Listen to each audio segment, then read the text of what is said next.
Chapter 1: The Woman Everyone Wanted. Cynthia was the kind of woman whose presence quietly commanded attention. She did not need to announce herself or demand to be noticed. She was tall, dark-skinned, and beautifully curvy, but it was not only her physical appearance that drew people in. It was the way she carried herself, the slow, confident, almost regal walk that made heads turn instinctively. When Cynthia passed, conversations paused. Eyes followed. Her beauty did not shout, it radiated.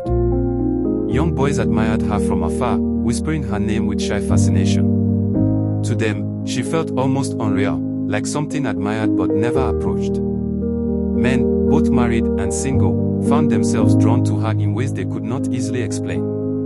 Some admired openly, others in secrecy, hiding their glances behind forced discipline.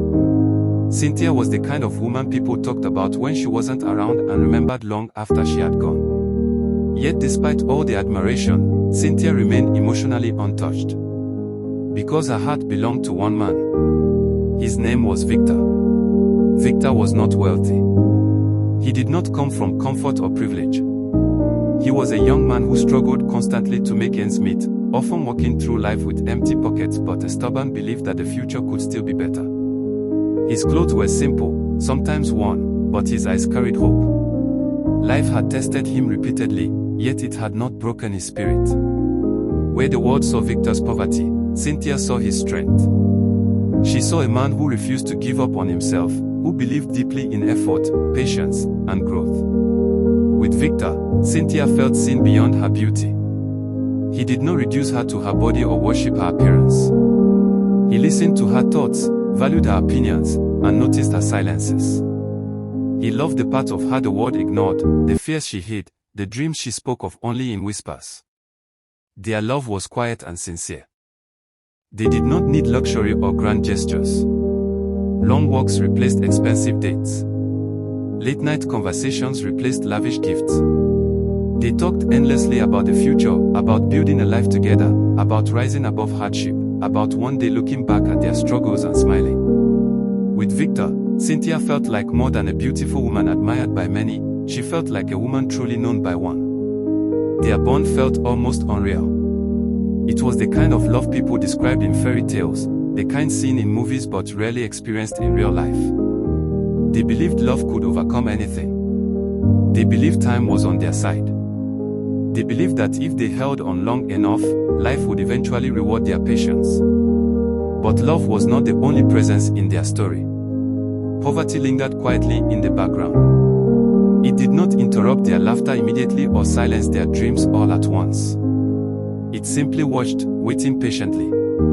It counted Victor's empty pockets, measured Cynthia's sacrifices, and whispered doubts into places love had not yet reached. It reminded Cynthia of realities she tried to ignore and fears she struggled to silence. And poverty was not alone. Cynthia's mother watched closely too.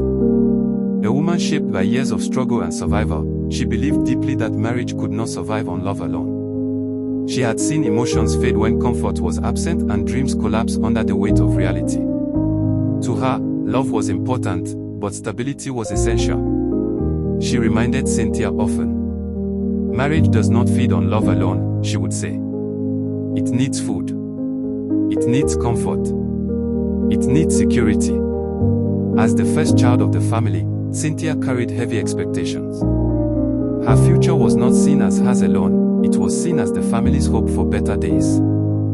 Her marriage was not just a personal choice, it was a responsibility. Her mother feared that choosing love without stability would trap Cynthia in the same cycle of struggle she herself had endured. At first, Cynthia resisted. She defended Victor. She defended love. She believed deeply that faith, effort, and patience could change everything. She prayed earnestly, sometimes through tears, asking God to open doors for Victor, to change his fortunes, to prove that love could indeed be enough. Night after night, she pleaded for a miracle. But time passed. Nothing changed. Victor remained hopeful, but hope did not pay bills. Love remained strong, but strength did not erase fear. Each reminder from her mother echoed louder than the last, and each unanswered prayer weakened Cynthia's resolve. Slowly, doubt began to settle in her heart. She found herself torn between her heart and reality, between the man she loved and the future her family expected. She wrestled with guilt for doubting Victor, guilt for disappointing her family, guilt for questioning her faith. Each day became heavier than the last. Until one painful moment, she made a decision she never believed she would make. She walked away from Victor. The separation was quiet but devastating. There were no dramatic scenes, no shouting, no accusations. Just silence and broken hearts. Victor did not beg. He did not curse her.